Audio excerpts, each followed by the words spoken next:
Fenêtre sur l'Afrique avec Sylvain Amos, Sena Apeto, Rodrigue Aego et d'autres collaborateurs, Sika Naomi, Josué Maouli, Esteban Gagno, Sedi Amivi, Senam Kodjo et Selam Yao. Fenêtre sur l'Afrique, c'est la voix des sans-voix, la voix des opprimés.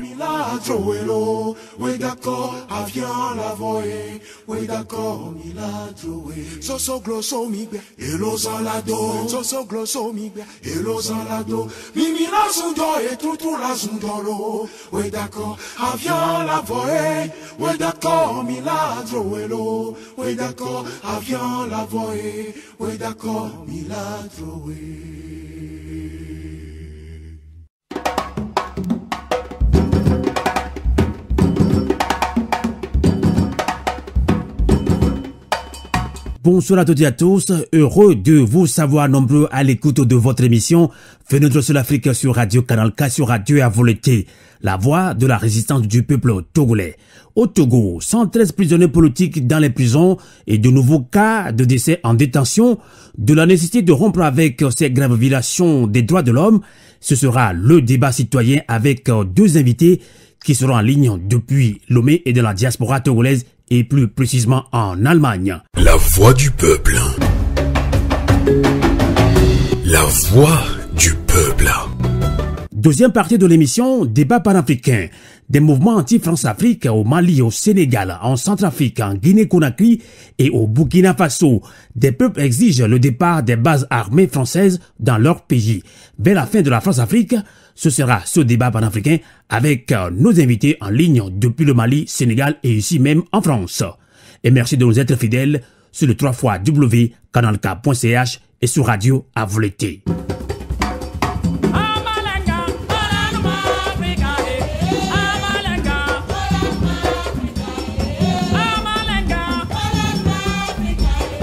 Radio à Volonté, la voix de la résistance du peuple togolais.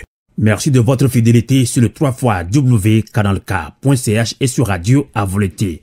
Pourquoi tant de prisonniers politiques au Togo? On nous signale encore plus de 7 prisonniers politiques morts en détention. On va en débattre avec nos invités. On accueille tout de suite en ligne depuis Lomé au Togo, Claude Amegavi. Bonsoir. Bonsoir Sylvain. Merci beaucoup. À tous les auditeurs de votre chaîne. Merci beaucoup. Et Claude Amegavi est membre du comité pour la libération de tous les prisonniers politiques du Togo. Il est également président du parti politique Parti des Travailleurs. On accueille ici même dans secrétaire chargé de la coordination. Exactement, secrétaire chargé de la coordination du Parti des Travailleurs. Merci. Autant pour moi. On accueille également de la diaspora ici même le doyen Ali Akondo. Bonsoir. Bonsoir Sylvain. Ali Akondo qui n'est plus à présenter à la diaspora togolaise, surtout à la diaspora allemande, de l'Allemagne. Ali Akondo intervient de temps en temps, mais très souvent sur les réseaux sociaux, sur apporter ses analyses sur comment améliorer le combat que nous menons. Ali Akondo est un grand doyen, il parle aussi souvent au thème, puisque voilà, c'est un thème. Il parle aussi à tous les Togolais. Ali Akondo a regroupé la diaspora en Allemagne pendant plusieurs mois dans des manifestations et je pense que ça fait des mois on l'a plus écouté. Ce silence n'explique pas quand même sa résignation, Ali Akondo. Non, pas du tout. Ce silence n'est pas un signe de résignation plutôt.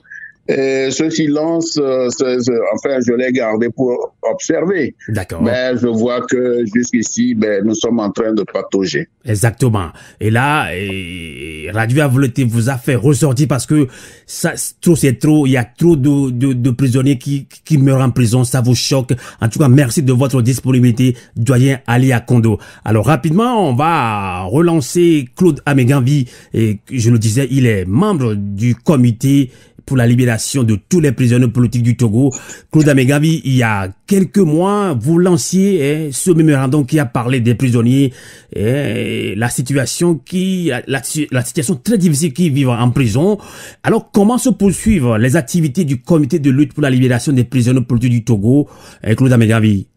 Eh bien, le comité, après la sortie de son mémorandum, qui a été adressé d'une part aux autorités togolaises que nous pensions être à même de pouvoir donner des instructions pour qu'ils soient libérés. Je veux parler d'abord du président de la République lui-même, M. Faure-Issozima Gnassingbé.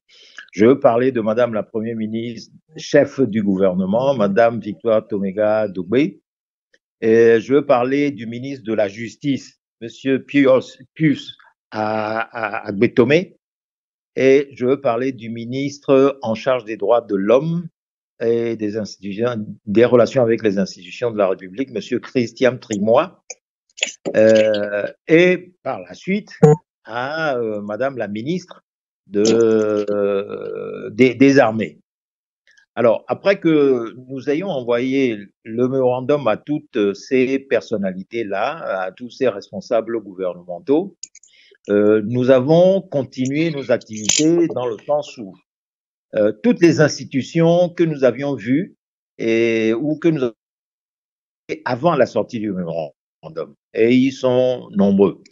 Nous avons naturellement rencontré la Commission nationale des droits de l'homme. Nous avons rencontré l'Ordre des avocats. Nous avons rencontré Amnesty International. Nous avons rencontré d'autres organisations de défense des droits de l'homme sur la place ici au Togo. Eh bien, pour d'abord collecter des informations et nous enquérir de leur position par rapport à cette question des prisonniers politiques. Une fois le mémorandum sorti, nous les avons rencontrés à nouveau pour leur livrer le fruit de toutes ces investigations, de toutes ces recherches que nous avons faites, en demandant à chacun de bien vouloir agir pour qu'il soit libéré. Et après cela, comme vous avez eu à l'apprendre sans doute, d'autres arrestations arbitraires pour des raisons de délit d'opinion sont intervenues, notamment l'arrestation de M. Timon Auré, suivie par celle de M. Paul Missiak Beto, et enfin la dernière en date qui est celle de M. Jean-Paul Oumoulou. Jean-Paul Oumoulou. Et chacune de ces occasions a été, disons, une circonstance pour nous pour réintervenir, nous mobiliser encore sur leur situation, aussi bien poursuivre leur détention, puisque vous savez que dans les mailles de la justice togolaise, actuellement, la procédure est que dans un premier temps, les gens passent par le SCRIC. Or, toutes les informations que nous avons eues sur le SCRIC ne nous inspirent pas confiance, puisque ceux des prisonniers politiques qui ont été arrêtés dans la vague répressive qui a déferlé à partir de novembre 2018 jusqu'à l'année 2020 et qui a frappé ceux dits du groupe Goma Aziz dans un premier temps, après ceux qui ont été arrêtés dans le cadre de l'affaire Tigre Révolution et les militants du PNP qui ont été pris également dans ce cadre-là. Beaucoup d'entre eux qui ont été détenus au SCRIC ont été affreusement torturés. Et donc, préoccupés par cette situation, nous avons à chaque fois voulu savoir ce qu'il en était, faire les pressions maximum pour que ce qui était arrivé à ceux qui avaient été arrêtés dans le silence ou en catimini à l'époque ne leur arrive pas. Et c'est ainsi que nous avons à plusieurs reprises sorti des communiqués. Nous avons même été rendre visite à Timon Auré lorsqu'il était en détention, justement préoccupé par sa situation et que si les voies de fait venaient à s'exercer sur lui, eh bien, nous les en tiendrons pour responsables. Et c'est ainsi que c'est ce que nous avons fait. D'accord. Ensuite, nous avons eu à rencontrer à CNDH dans la dernière période, et essentiellement, pour insister sur le blocage judiciaire du dossier de ces prisonniers politiques, puisque depuis un an environ, la chambre d'accusation de la parallèle soit diligentée aux fins de confirmation des allégations de torture faites par les prisonniers politiques au cours de leur interrogation sur le fond. Or, depuis, la justice togolaise, comme vous le savez, très instrumentalisée qu'elle est par le pouvoir politique, n'a rien fait. D'accord. Et nous estimons que cette décision-là, depuis un an, n'étant pas mise en application, il fallait voir l'institution de la République qui peut intervenir pour obtenir qu'elle soit mise à effet. Et c'est de ce point de vue qu'il y a 3 semaines environ, nous avons rencontré la CNDH pour lui demander d'intervenir pour que ceci soit réparé. En tout cas. Et à cette occasion, nous avons également insisté sur la question de l'état de santé dégradant des prisonniers politiques, puisque nous étions confrontés à une situation où la plupart d'entre eux étaient malades, du moins ceux qui avaient été arrêtés dans la première vague. Certains d'entre eux étaient dans une situation extrêmement, et sont toujours dans une situation extrêmement préoccupante au cabanon du CHU, au point où les détenus de la prison civile de Lomé sont arrêtés. Et nous avions raison de nous inquiéter à l'époque, puisque voilà que vient de survenir la mort de Kéliba Amadou Kassim, en détention. En tout cas, merci beaucoup, Claude Amengavi, pour ce briefing sur les démarches que fait actuellement le comité de lutte pour la libération des prisonniers politiques. On va, avant de relancer plutôt le doyen Ali Kondo, vous avez évoqué l'arrestation, le kidnapping de notre compatriote, puisqu'il fait partie de la diaspora de Jean-Paul Omolou. Là, je pense que vous craignez pour sa santé, puisque vous l'avez dit tout à l'heure que la plupart des prisonniers qui sont gardés au SCRIC sont torturés. Est-ce que vous craignez pour la santé de Jean-Paul Omolou, qui est actuellement gardé depuis environ 2 semaines au SCRIC? Bon, de la même manière que nous l'avons fait pour tous les prisonniers politiques qui sont passés par le SCRIC, de la même manière, nous sommes mobilisés sur le cas de Jean-Paul Omolou. Et cela dès le premier jour de son arrestation. Puisque nous avons eu, je dirais, la chance, quelque part, d'avoir rapidement été alertés sur sa situation. Je pense, à raison du travail que nous cessons de faire depuis maintenant pratiquement 9 mois. Et dès que nous avons été saisis de sa situation, nous avons fait en sorte que le nécessaire soit fait pour que un avocat puisse l'assister. Et c'est ce que nous avons fait. Mais ce que je peux vous dire aujourd'hui, c'est que avant même que l'avocat puisse n'aller le voir, mais il a fallu d'autres interventions. Puisque nous avons Claude Amengavi, est-ce que vous avez peur pour sa santé, puisque vous avez dit que des prisonniers qui sont gardés dans un premier temps au SCRIC ont été torturés? Vous craignez pour la santé de Jean-Paul Omolou également?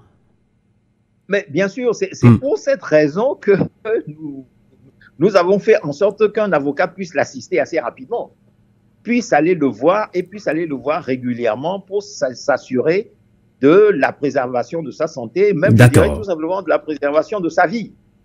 C'est de cela qu'il s'agit. D'accord. Et nous nous réjouissons que nos interventions diverses et variées, aussi bien auprès de la Commission nationale des droits de l'homme, une fois encore, pour qu'elle intervienne auprès du SCRIC pour permettre à l'avocat que nous avions constitué de pouvoir aller rencontrer son client, Jean-Paul Omolou. Et c'est ce qui finalement a pu être fait.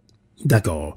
Merci beaucoup, Claude Amegavi. On va donner la parole au doyen Alia Kondo, je l'ai dit.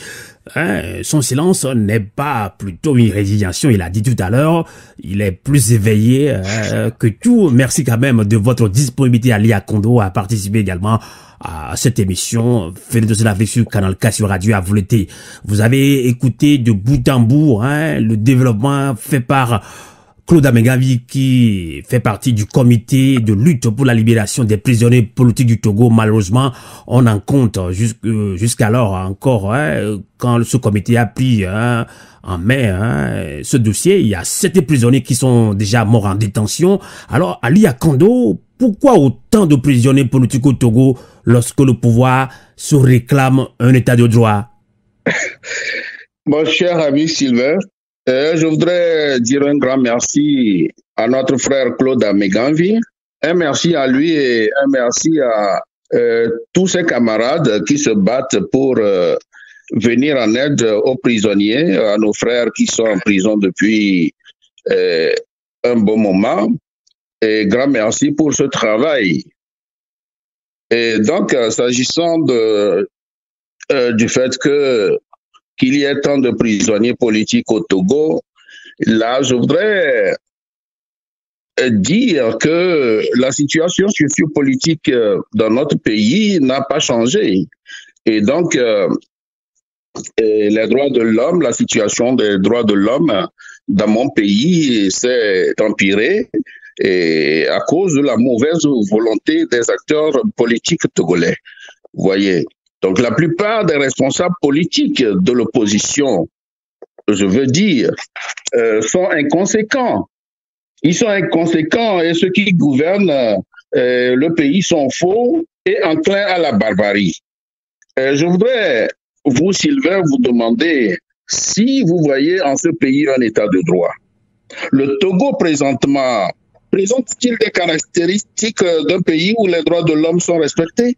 Et puisque Christian Témoin dit que le Togo est un pays de droits de l'homme. Ah, le Togo, il faut pas dire ça. C'est des mots, mots sur les lèvres. En réalité, le Togo ne présente aucune caractéristique d'un pays où les droits de l'homme sont respectés. Je ne ferai pas ici, Sylvain Amos, un cours sur le concept d'état de droit, mais un état de droit est un état dans lequel les normes juridiques, selon le juriste Hans Kelsen, un Hongrois, sont hiérarchisées de telle sorte que sa puissance se trouve limitée. L'état de droit implique une hiérarchie des règles de droit, l'égalité devant la loi et la séparation des pouvoirs, à savoir le législatif, l'exécutif et le juridique. Mais au Togo, Sylvain, tous les pouvoirs semblent concentrés aux mains d'un seul homme, Faure Gnassingbé. Ça, c'est vrai. Dans un régime totalitaire, Sylvain, où les pouvoirs sont aux mains du tyran, il ne peut avoir que tant de prisonniers politiques. Le tyran voit surtout et partout des complots de coups d'État. Les vrais opposants qui critiquent le gouvernement sur la gestion des affaires de la cité sont des cibles potentielles. Et je veux parler aussi des journalistes de la presse privée, des activistes des droits humains, aussi bien dans la diaspora que ceux du pays, sont harcelés, menacés de mort ou emprisonnés. Même les responsables des organisations de défense des droits de l'homme ne sont pas épargnés. Vous le savez, au Togo, tout est dur. Au Togo, des exemples sont légion. Plus d'une centaine de prisonniers politiques accusés injustement de s'en prendre aux institutions de l'État. Tout cela parce que le régime a peur de la vérité. Il a peur de son nombre. Il a peur qu'on lui fasse ce qu'il fait quotidiennement à son peuple. Aucun tyran, Sylvain, de par le monde, n'est tranquille. Il faut autant qu'il peut jeter les adversaires sérieux en prison pour la tranquillité du régime.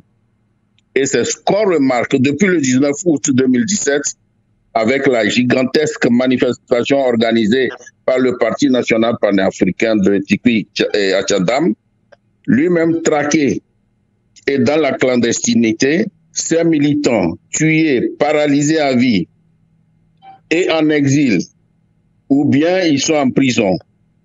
Non seulement les militants du PNP, c'est l'ensemble des populations togolaises Tout à fait. qui est visé. Quel dirigeant pour mon Togo, Sylvain. On comprend votre indignation, Ali Kondo. Alors, Claude Amegavi, vous avez suivi Ali Kondo qui s'insurge. Et lui, il pense que le Togo n'est pas un peu de droit, comme le dit ce gouvernement togolais, à travers la voix de Christian Triboin. Alors, Claude Amegavi, vous êtes sur le terrain, un homme politique d'ailleurs. Pourquoi autant de prisonniers politiques au Togo lorsque le pouvoir se réclame un état de droit, Claude Amegavi? Non, la seule explication un peu rationnelle qu'on peut donner à ce type de comportement est l'aveu qu'un ministre a osé faire, ou des ministres d'ailleurs. Je pense qu'il s'agit de M. Gilbert Bawara, qui est le ministre de la fonction publique, et M. Damian Yark, qui est de son côté le ministre de la sécurité et de la protection civile, qui ont dit qu'il n'y aura plus jamais de 19 août au Togo. Ali Kondo l'a dit tout à l'heure, c'est à cette date que le lancement d'une manifestation pour exiger le retour à la constitution originelle de 1992 a donné lieu à une sanglante répression qui a indigné le peuple togolais, qui s'est spontanément mobilisé de Lomé jusqu'à Saint-Cassé, pour, disons, contester cette répression sanglante et barbare. Et par la suite, vous savez que s'est constituée une coalition appelée C14 qui a mobilisé pendant des mois et des mois le peuple togolais, disons, ébranlant sérieusement le pouvoir politique au Togo, qui, aux abois, a démarché ses pairs des pays de la CEDEAO pour le sauver de la situation difficile dans laquelle il s'était mis. Alors, au terme des dialogues et toutes les discussions qu'il y a eu, et des processus électoraux totalement biaisés qu'il y a eu par la suite, eh bien, le régime, une fois s'être ressaisi, a décidé de frapper les organisations et militants et même la population, en toute simple, de manière à instaurer un climat de terreur dans le pays propre à dissuader toute velléité de contestation de ses bases ou de son pouvoir par la suite. Alors, la circonstance aggravante qui est survenue par la suite est cette pandémie du coronavirus Covid-19 qui a donné une opportunité au régime de s'en saisir comme alibi pour confisquer les libertés civiles, les droits civils et politiques, en interdisant les manifestations et en réprimant en sourdine la population de manière à ce que elle ne se lève plus pour le contester à nouveau. Alors où je vous parle, vous devez savoir que contrairement à ce qui se fait dans toute une série de pays où les populations et les organisations peuvent manifester librement, au Togo, il est systématiquement interdit de manifester depuis, même de tenir de simples meetings d'information de la population, comme l'association Togo Debout l'a expérimenté dernièrement, lorsque par 3 fois successives, il s'est vu refuser de tenir un meeting à Lomé et vient de réadresser à nouveau une demande. Donc Claude Amegavi, pas peur de répression, les populations ont peur de sortir spontanément pour manifester leurs droits, manifester contre la faim, le port du noir comme l'ont initié également les femmes pyramides, manifester pour demander la libération des prisonniers politiques. Ils ont peur des répressions policières, c'est ça? Oui, mais ça c'est un aspect de la question, parce que effectivement, ce climat de terreur dont j'ai parlé tout à l'heure domine l'ensemble de la situation. Mais en même temps, ce qu'il faut comprendre également, c'est que après les fortes mobilisations qu'il y a eu au cours des années 2010, de l'année 2017 jusqu'à l'année 2018, où la vague répressive a commencé à frapper terriblement par des arrestations arbitraires au mois de novembre, comme je l'ai indiqué tout à l'heure, un sentiment de déception aussi, il ne faut pas l'exclure, a commencé à s'instaurer au sein de la population. Qui, frustré par le débouché de la lutte héroïque. Là, vous parlez de déception et de résignation. Vous parlez de déception et non de résignation. Non, il n'y a pas de résignation. Il y a eu frustration. Il y a déception qui fait que pour l'instant, les populations sont en attente que, disons, d'autres circonstances ou d'autres paradigmes de la lutte avant de repartir au combat. D'accord. Là, c'est le politique qui parle. Je puis vous assurer concrètement de ce que on va voir. C'est vrai. On va voir si Ali Akondo vous donne raison. Je ne vous coupe pas. Je pense qu'Ali Akondo vous réagit par rapport à ce que vous venez de dire. Ali Akondo, vous voulez ajouter quelque chose? Oui, justement, c'est comme le dit Claude Abeganzi, c'est un climat de terreur. Le régime a tout fait pour que les populations soient atterrées chez elles. Les gens ont peur de manifester. Et donc cette histoire de coronavirus est un alibi pour enfoncer davantage les choses.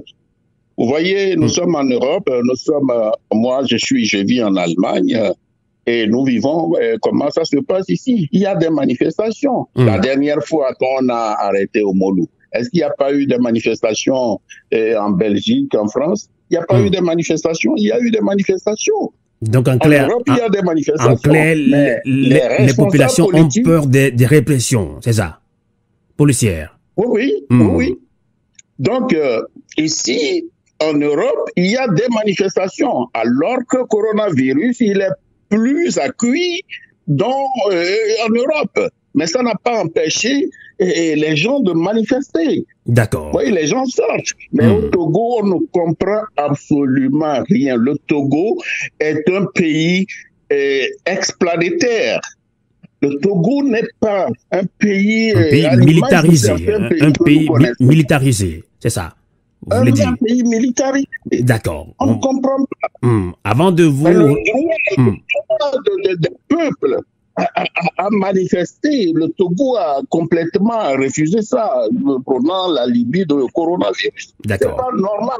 Exactement. On comprend votre indignation. Avant de vous relancer, alors Claude Abeganzi, vous parlez de peu de terreur. Donc il n'y a plus de solution. On en reste là? Non, pas du tout. Les choses vont rebondir. Mais elles vont rebondir d'une manière que personne ne peut prévoir aujourd'hui. Okay. Parce que vous savez, le régime aujourd'hui pense tenir le bon bout. Mais ce dont je puis vous assurer, c'est que en réalité, lorsque vous analysez son comportement sur le fond, vous comprenez que en réalité, c'est parce que ce régime a peur. Il est tenaillé par une peur profonde. Ah oui, je l'ai dit.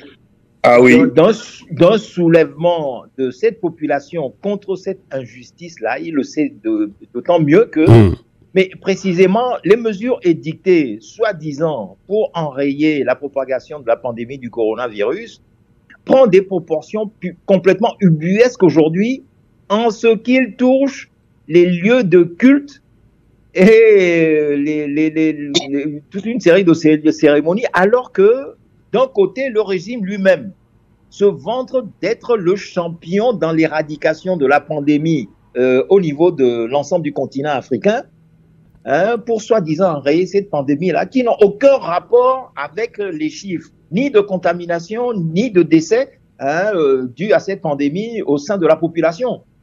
Et cette dichotomie-là entre la réalité du bilan au plan de la pandémie et son comportement, mais est ce qui permet de saisir précisément sa peur panique face à une réaction éventuelle de la population. D'accord. Et vous comprenez aujourd'hui que le fait de demander aux églises et aux congrégations religieuses d'exiger la production d'un pass vaccinal ou d'un test PCR de moins de 72 heures avant d'aller à l'église est quelque chose qui sème une indignation généralisée aujourd'hui au sein de toutes les congrégations religieuses et de tous les fidèles. Alors, vous songez bien que tous ceux qui, musulmans, protestants, catholiques et membres des autres congrégations religieuses qui existent aujourd'hui au Togo, frustrés par cette décision gouvernementale, si tout ce monde-là, mais de colère, envisageait de descendre dans la rue aujourd'hui pour réclamer leurs droits, ce que ça donnerait. Et donc, mais vous l'avez dit tout à l'heure que les gens ont peur. Les gens ont peur. Donc, on ne peut pas dépasser cette peur-là. Attendez. Oui, non, mais le fait de dépasser cette peur, c'est un phénomène qui peut surgir précipitamment, brutalement, sans que personne ne voit d'où ça puisse venir, d'où ça peut venir. Pour la simple raison que lorsque vous poussez les gens à bout, jusque dans leur dernier retranchement, il finit toujours par arriver un moment où les gens, n'ayant plus rien à perdre, se révoltent. Et c'est ça qui risque, qui a de fortes chances d'arriver dans la situation togolaise. Ils le savent, mais eux-mêmes, ils sont dans une situation tellement difficile, avec tous les dossiers et toutes les casseroles qu'ils traînent, parce que au niveau même de la gouvernance du pays, il y a des tas de problèmes qui se posent. Des problèmes de corruption par-ci, des problèmes d'instrumentalisation de la justice par-là. Je veux parler ici de la sortie qu'a faite le président de la Cour suprême dernièrement, M. Abdoulaye Yaya, dénonçant la corruption et toutes sortes de choses. Les scandales se multiplient à répétition. Bien évidemment, dans le pays, la vie chère est là et frappe les populations. Et donc, tout ça, ça fait un cocktail explosif et on a l'impression qu'il ne sait plus où donner de la tête. Et donc, ayant peur, on a compris. Une situation, il réprime à tout va, ce qui n'est pas une solution pour lui. Tout à fait. On va revenir sur...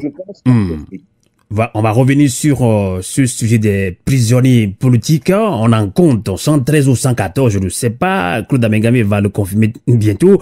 Alors, doyen Ali Kondo, 113 ou 114 prisonniers politiques dans les prisons et de nombreux cas de décès en détention. Et là, on parle là des prisonniers politiques. Vous l'avez dit tout à l'heure, vous vous indignez que le Togo n'est pas un pays de droits de l'homme. Alors, dans ce cas, il y a de la nécessité de rompre avec ces graves violations des droits de l'homme. Alors, Ali Kondo, comment y arriver selon vous? Sylvain, ce qui est facile au Togo, c'est que les conditions de détention sont des plus mauvaises dans la sous-région ouest-africaine. Les cellules de détention ne respectent pas les normes internationales. Les détentions sont abusives. Les détenus y contractent des maladies contagieuses qui, pour certains, en meurent faute de soins. Ce sont de ces conditions de détention que beaucoup de détenus politiques sont morts, dont récemment Keleba Amadou Kassim. Comment peut-il en être autrement? Lorsque le judiciaire et le législatif sont sous la botte de l'exécutif, des juges corrompus qui prennent des décisions selon la tête du prévenu.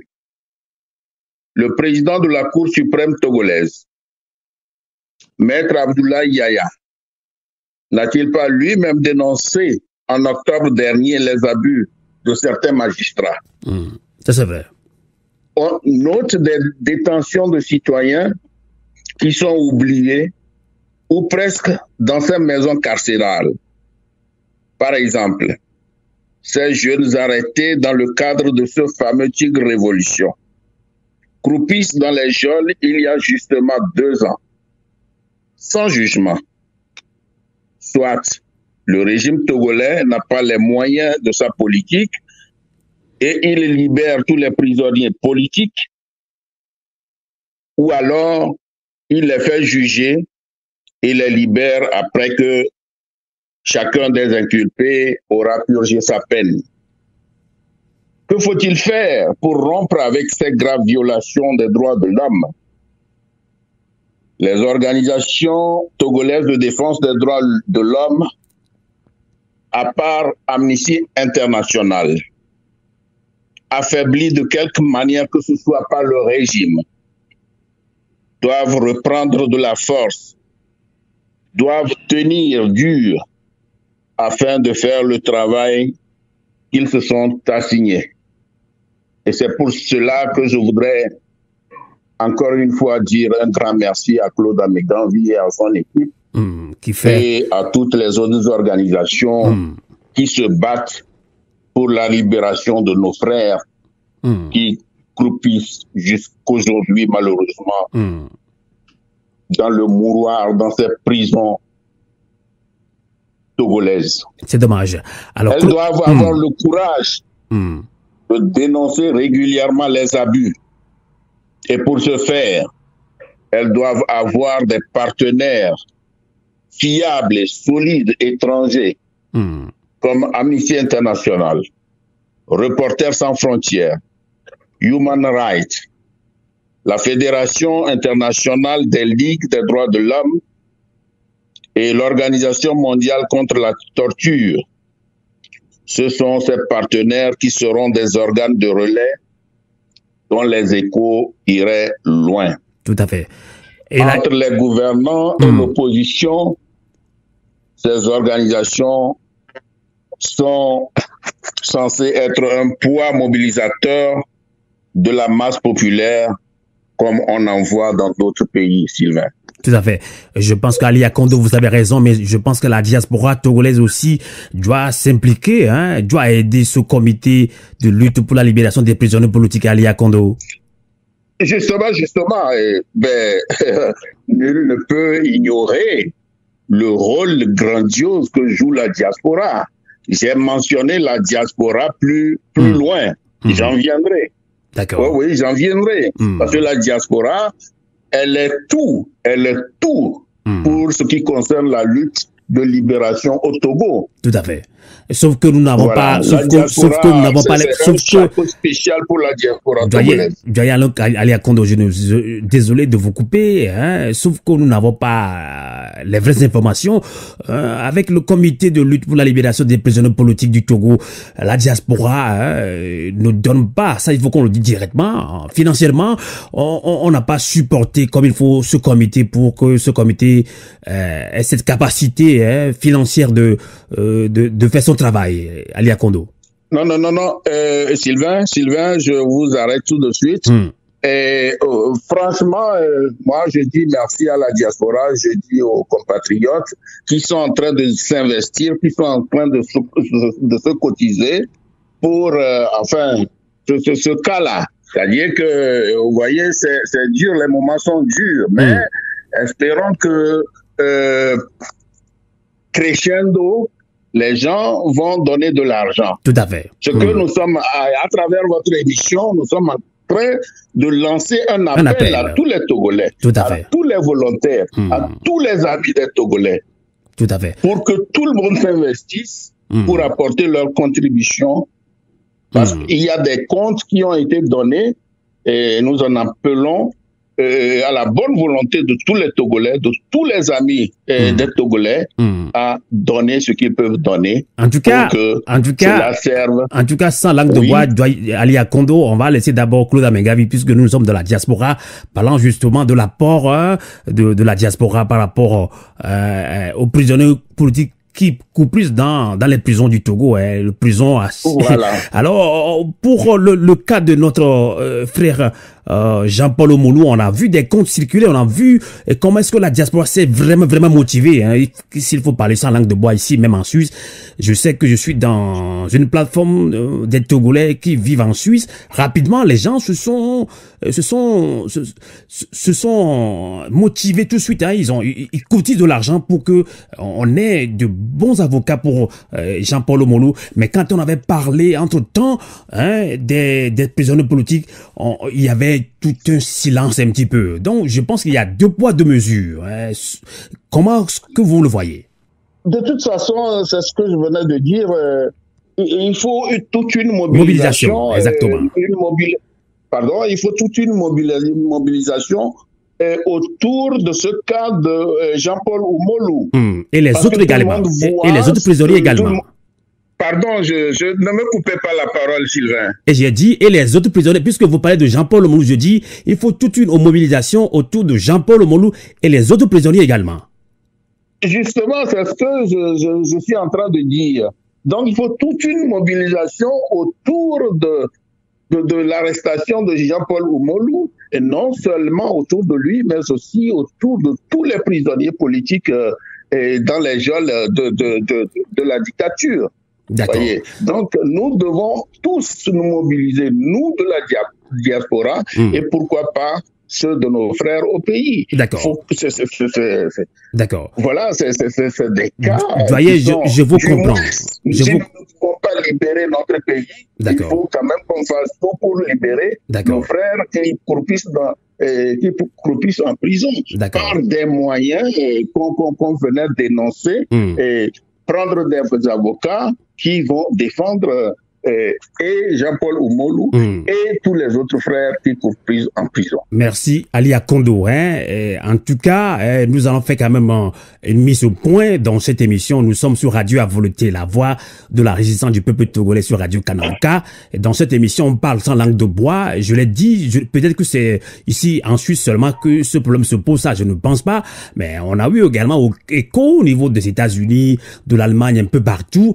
Quand le comité de lutte pour la libération des prisonniers politiques du Togo a sollicité l'apport de la diaspora, il n'y avait pas eu tellement de motivation. Je pense la diaspora togolaise, désolé de le dire, je pense qu'on agit par émotion, puisque Jean-Paul Omolou, c'est un grand combattant, c'est vrai. Jean-Paul Omolou a été arrêté. C'est là où on doit commencer ce réveil. Là, on va quand même en parler. Alors, Claude Abengambi, 113 prisonniers ou 114 prisonniers politiques, puisque Jean-Paul Omolou vient également de gonfler également cette liste exhaustive.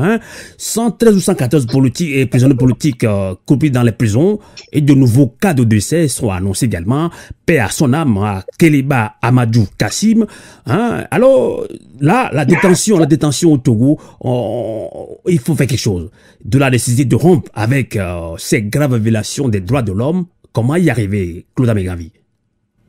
Oui, mais avant de répondre à votre question, vous me permettrez de répondre à ce que vous avez dit tout à l'heure, sur lequel je ne peux pas être d'accord. D'accord. Pour la simple raison que la diaspora a déjà beaucoup fait pour soutenir les prisonniers politiques.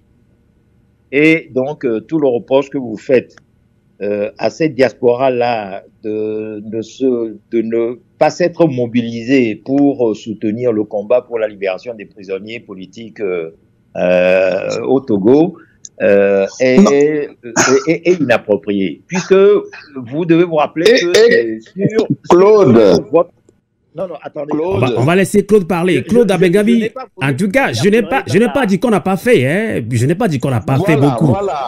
Je dis, si vous le voulez, Radio à Volonté peut vous laisser dire, vous avez la libre antenne, mais nous, on nous rapporte tout le temps, oui, Radio à Volonté, aidez-nous pour que ce comité ait beaucoup de soutien. On a eu beaucoup de gens, là, on parle sans langue de bois. La diaspora fait quand même beaucoup de choses, mais on peut faire mieux, c'est ce que je dis. Ah oui, là, je suis d'accord. C'est ce que j'ai dit, c'était ma question. Sinon l'émission, c'est ce que j'ai dit. J'ai dit, on agit par émotion. D'accord. Non. Là, ici, on parle sans langue de bois dans cette émission. Claude Abengambi et doyen Ali Akondo. Oui, mais la présentation que vous aviez faite tout à l'heure avait un caractère un peu unilatéral, auquel je ne souscris pas. C'est pour ça que je voudrais tout simplement faire ces quelques rappels.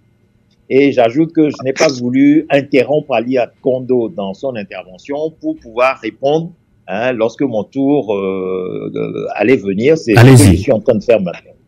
Simplement pour rappeler que c'est sur les ondes de Radio à Volonté même que nous avons eu à animer des émissions avant dans le cadre de la campagne de parrainage. Tout à fait. Lancée par Pyramide, dont l'organisation Pyramide, qui est une organisation de la diaspora, était à l'initiative et qui a été fortement soutenue par d'autres concours par la suite, notamment celui venant de Kodi Togo, celui venant du mouvement citoyen Mandela, celui venant de nos camarades de la DTA en Allemagne. D'accord. Donc, c'est pour dire que vous avez suffisamment de moyens, alors. Vous avez suffisamment de moyens. Attendez. D'accord. Je vais expliquer. Et venant de vous, la diaspora de Suisse, dans la toute dernière période, avant que survienne le cas de Jean-Paul Moulou. Et ceci nous a permis effectivement de prendre en charge nombre de prisonniers politiques. Et je puis vous dire que au jour d'aujourd'hui, si nous n'avons pas eu ces moyens-là pour venir en aide aux prisonniers politiques, ce ne serait pas un prisonnier politique mort en détention que nous aurions eu dans la dernière période, mais beaucoup plus que ça. Puisque les fonds que nous avons collectés ont servi essentiellement à prendre en charge les frais de santé, les dépenses de santé des prisonniers politiques. Alors là, disons bravo à la diaspora togolaise. Et Claude Amengami, je vous comprends. Et je saisis cette occasion pour les remercier énormément. D'accord. Vous savez, à un moment donné, on a réuni près de 3 500 000 francs CFA. Ce n'est pas rien. Mais aujourd'hui, la presque totalité de cette somme est partie dans les dépenses de médicaments. D'accord. Nous avons compilé une masse d'ordonnances médicales qui sont là, comme témoignage, et à la disposition de toute personne qui voudrait venir vérifier. Et les comptes de nos dépenses sont régulièrement publiés. D'accord. Pour que on va avancer. D'accord. Je vous... Et donc, je dis que ça a été extrêmement important. Mais ce qui est d'autant plus important, c'est que normalement, ce n'est pas aux citoyens togolais, aussi bien de la diaspora que sur le sol national, de prendre en charge les frais de santé des prisonniers. Ça, c'est vrai. Prisonniers politiques. C'est ça, c'est vrai.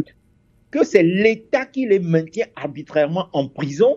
Mais vous savez, nous sommes dans une dictature. Vous le savez, vous l'avez dit vous-même. Mais cette campagne-là, nous devons la mener. Et vous savez, lorsque nous avons demandé à être reçus par la Commission nationale des droits de l'homme, et que nous les avons rencontrés le mardi 26 octobre dernier, ça a fait partie de l'un des points que nous leur avons dit. Et ils nous ont dit, oui, c'est vrai, vous avez raison, ce n'est pas à d'autres de prendre en charge les frais de santé des prisonniers, c'est à l'État de l'assumer. Mais ils nous ont dit, mais vous savez, avec les faibles moyens que nous avons, etc., etc. D'accord. Oh bon Dieu. Quand voilà. on voit les dépenses qui se font en désordre dans ce pays, quand on voit les taxes qui se collectent par-ci, par-là, quand on voit toutes les richesses nationales qui sont systématiquement pillées dans ce pays et tout, on sait que notre État a de l'argent pour prendre en charge dignement ces prisonniers politiques. D'accord. On va conclure ce débat. Il ne le ferait pas. Il ne le ferait pas. Que des prisons dignes soient construites. Pour que les gens y soient incarcérés dans des conditions de dignité, tout cela, mais c'est quelque chose d'extrêmement important. Alors oui, ce qu'on peut demander aujourd'hui, c'est avec le cas de Jean-Paul Moulou, que la diaspora se mobilise davantage pour nous donner davantage de moyens pour prendre en charge. Et je pense que c'est ce que j'ai dit, que nous agissons par émotion. Nous agissons par émotion. Il y a des organisations qui nous ont saisis. Sylvain, on n'agit pas l'émotion. Il faut qu'on change un peu de méthode. Alors, on va conclure ce débat justement avec... Ça veut venir. On va. Moi, je n'ai pas. Je n'accuse personne. Radio Avlote n'accuse pas la diaspora. Excusez-moi. Vous avez reçu tant de soutien de la diaspora togolaise. Alors bravo à la diaspora togolaise dans ce combat que nous menons. Doyen Ali Akondo. Alors comment Doyen Ali Akondo, on va conclure ce débat sur les prisonniers politiques. Alors comment faire de l'arrestation justement de Jean-Paul Moulou, que nous aimons tant dans la diaspora, et c'est un grand combattant. Alors comment faire de l'arrestation de Jean-Paul Moulou un élément déclencheur d'une grande mobilisation pour obtenir la libération de tous les prisonniers politiques du Togo? Doyen Ali Akondo. Alors, Merci. Alors là, vous allez me donner un petit temps, quelques minutes. Hein. Allez-y. Bien, merci Sylvain. L'arrestation de mon jeune frère Jean-Paul Omolou a été ressentie comme un coup de couperet sur ma tête. J'ai connu Jean-Paul depuis des années sur les réseaux sociaux en tant qu'activiste. Puis au fil des ans, nous sommes devenus plus proches. Jean-Paul aime vraiment le Togo, il faut le dire. C'est un jeune qui ne fait pas économie de mots lorsqu'il est face à une injustice. Tout le monde le sait. Et c'est sans doute pour cela que nos chemins se sont croisés depuis pratiquement plus d'une demi-dizaine d'années. Avec mon jeune frère, nous avons échangé sur notre manière de voir comment notre patrie commune est dirigée. Jean-Paul n'est pas un criminel. Il ne mérite pas le sort qui lui est réservé. Je vous jure que si Jean-Paul avait des moyens légaux pour faire changer tout seul le Togo, il le ferait. J'ai côtoyé Jean-Paul. Jean-Paul m'a côtoyé. Je le connais. On a été ensemble. Franchement, son arrestation m'a atterré. Chacun de nous, avant son arrestation, le voyait dans ses sorties, dans ses lives sur les réseaux sociaux. Je pense à lui. Je pense à l'état d'âme dans lequel il est présentement. Je pense à sa femme et à ses enfants. Malheureusement, Jean-Paul Omolou n'est pas le seul dans le cas. Il y a des personnes ou des groupes de personnes détenues arbitrairement dans l'insensé fossé de la mort de Faure Gnassingbé. Je pense des plus anciens détenus d'avril 2009 au plus récent du 4 novembre 2021 en la personne de Jean-Paul Omolou, en passant par le montage théâtral de décembre 2019 appelé Tigre Révolution. Je n'oublie pas non plus les militants du PNP qui, pour leur amour de la patrie, pâtissent dans le goulag de la terreur, puis qui en sont morts. Sylvain Amos, s'il y a quelque chose à faire qui soit un élément déclencheur d'une grande mobilisation pour obtenir non seulement la libération de tous les prisonniers politiques, mais aussi du Togo, pris en otage par une minorité pieuse des ressources de l'État, c'est une prise de conscience à tous les niveaux.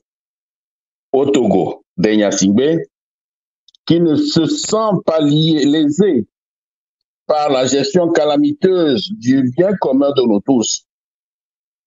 Les fonctionnaires de l'État, les commerçants, les privés, les petits vendeurs, les médecins, les enseignants, les paysans, les ménagères, bref, tous sont frappés par l'incapacité notoire des dirigeants du Togo. Les responsables des partis politiques d'opposition doivent cesser l'hypocrisie. Un opposant doit se reconnaître par la justesse de ses prises de position face à un tel ou tel problème. On ne peut pas être un opposant à un régime dictatorial puis adopter des attitudes caressantes vis-à-vis de celui dont vous dénoncez les dérives autoritaires. On ne peut pas être opposant à un régime dictatorial et au même moment bénéficier sans vergogne de ses largesses corruptives. C'est à cette seule condition de prise de conscience et dans un sursaut unitaire que tous ensemble, sur toute l'étendue du territoire national, nous pourrons arriver à bout d'un système qui étouffe le peuple. Tous devraient faire table rase de petites querelles d'intention pour se donner enfin la main. Sinon, par nos comportements indignes et irresponsables, nous cautionnerons la dictature pendant encore des décennies et nos prisonniers mourront un à un par notre faute, tous ensemble, aussi bien dans la diaspora qu'au Togo, tout de suite et maintenant, formons une chaîne pour exiger la libération de tous les prisonniers. Nous pouvons ne pas aimer Jean ou Pierre, mais nous devons avoir l'idée, ce qui fait notre trait commun, le Togo. Tendons-nous la main, comme des frères et sœurs d'une même mère. Si nous avons cela en tête, alors nous abandonnerons nos petites guéguerres pour nous mettre ensemble. Pour l'heure, faisons un bon choix, celui de sortir nos frères des prisons. Ce choix est multiforme.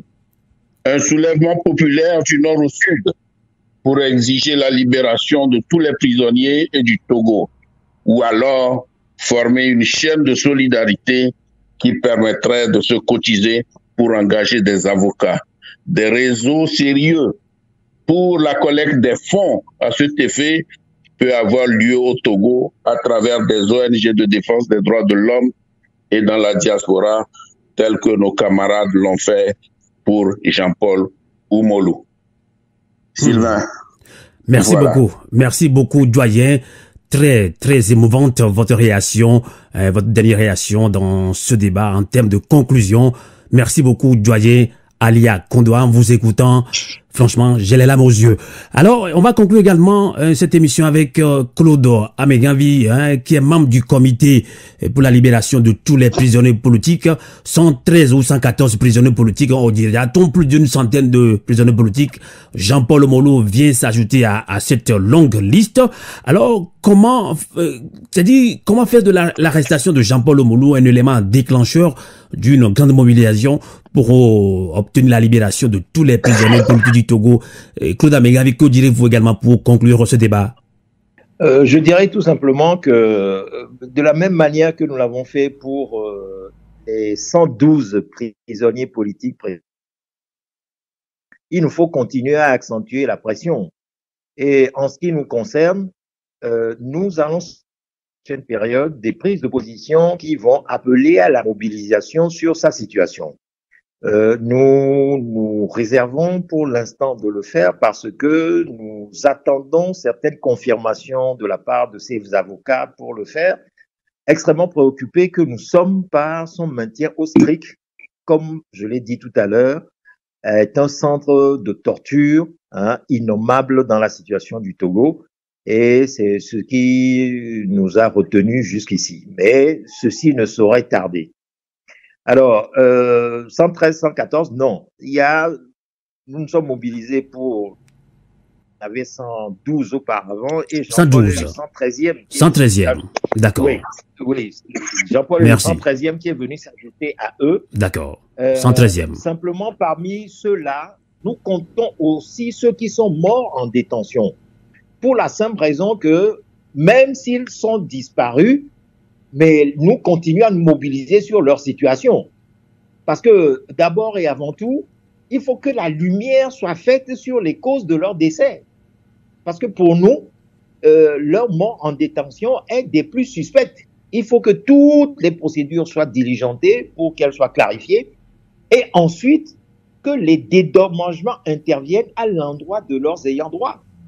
Je veux dire par là que ces morts en détention laissent des familles. Vous savez, Kéliba Amadou Kassim était un maçon et quand il ne trouvait pas un travail de maçon à faire, mais il allait se faire portefeuille sur des marchés pour avoir de quoi nourrir sa famille. Sa veuve et ses 2 enfants orphelins aujourd'hui, qui c'est qui va s'occuper d'eux? Et donc l'État doit prendre ses responsabilités alors que ce monsieur n'a strictement rien fait. Il était là en train de faire son travail de portefeuille lorsque les policiers du groupe d'intervention de la police nationale GIPN sont venus sauter sur lui, l'enlever, aller le torturer jusqu'à ce qu'aujourd'hui il meure en détention. Alors c'est une situation des plus injustes. Et c'est là également où je tiens à apporter cette précision que aujourd'hui nous n'allons pas demander que tous ceux qui ont été torturés là et pour lesquels les preuves de leur torture existent aujourd'hui soient jugés ce qui serait une procédure qui serait en retrait par rapport à la procédure même qui a lieu devant la justice, où les choses ont tellement avancé au point où des juges qui ont sur les corps des prisonniers, eux-mêmes émus, ont dit qu'il faut diligenter des enquêtes aux fins de confirmation de ces allégations de torture. Quand bien même ils ont vu, parce que effectivement, c'est pas à eux de faire ces investigations-là, c'est à l'organisation et à l'institution qu'est la CNDH de le faire. Eh bien, jusqu'aujourd'hui, on refuse de le faire et on nous demande que les gens soient traînés devant les tribunaux. Mais s'ils sont traînés devant les tribunaux aujourd'hui, cette justice qui est totalement instrumentalisée par le pouvoir politique va les accuser peut-être à des peines de prison qui vont correspondre à leur séjour en détention, et l'affaire sera bouclée de manière totalement injuste. D'accord. Or, si la procédure prospère et permet de faire les enquêtes nécessaires, la conséquence immédiate serait que tous ces prisonniers torturés seraient immédiatement libérés en vertu des traités internationaux ratifiés par l'État togolais. Et précisément en ce moment où le Togo est en train de passer devant l'examen périodique universel et doit aller rendre compte au mois de janvier-février prochain, je crois qu'il est de la responsabilité de tous les Togolais, de toutes les organisations de défense des droits de l'homme du Togo, de toutes de tous les regroupements diaspora, d'inonder le cadre du comité contre la torture de l'ONU de témoignages sur tous ces traitements cruels, inhumains et dégradants qui ont conduit à des morts en détention, pour que l'État togolais soit sanctionné et qu'on lui demande de libérer les prisonniers politiques. Et c'est cela que nous devons, sur cela que nous devons insister. Merci. Et bien évidemment, le cas de Jean-Paul Oumolo aujourd'hui vient actualiser ces arrestations arbitraires, barbares, cette répression. Et naturellement, comme c'est un élément d'actualité, nous devons nous regrouper autour de lui et de tous les autres prisonniers politiques. Tout à fait. Pour exiger le recul du gouvernement togolais sur cette dérive à laquelle nous assistons. En tout cas, merci beaucoup. Merci beaucoup, Claude Amegavi, membre du comité pour la libération de tout et secrétaire de ce comité pour la libération de tous les prisonniers politiques du Togo. Tous les prisonniers politiques du Togo. Voilà. Merci beaucoup de nous avoir accompagnés en ligne depuis Lomé au Togo. Merci de votre disponibilité. Merci également au doyen Ali Akondo. Donc là, Ali Akondo reviendra au minimum chaque mois pour motiver la diaspora comme il a toujours su le faire. Ali Akondo, rebonsoir et à très bientôt. Merci beaucoup Sylvain Amos. Merci pour cette opportunité que m'offre Canal K de m'exprimer encore après 2 années de silence. Il a fallu que l'on se taise un peu pour observer. Voilà, Sylvain. Merci beaucoup. Merci. Je veux dire aussi bonjour à vos auditeurs, à vos auditrices pour leur fidélité à la voix des sans-voix, c'est-à-dire Canal K, et votre chaîne panafricaine. À vous l'été, c'est pour nous. Merci. Bonsoir. Je vous en prie. Merci. Bonsoir. Canal K.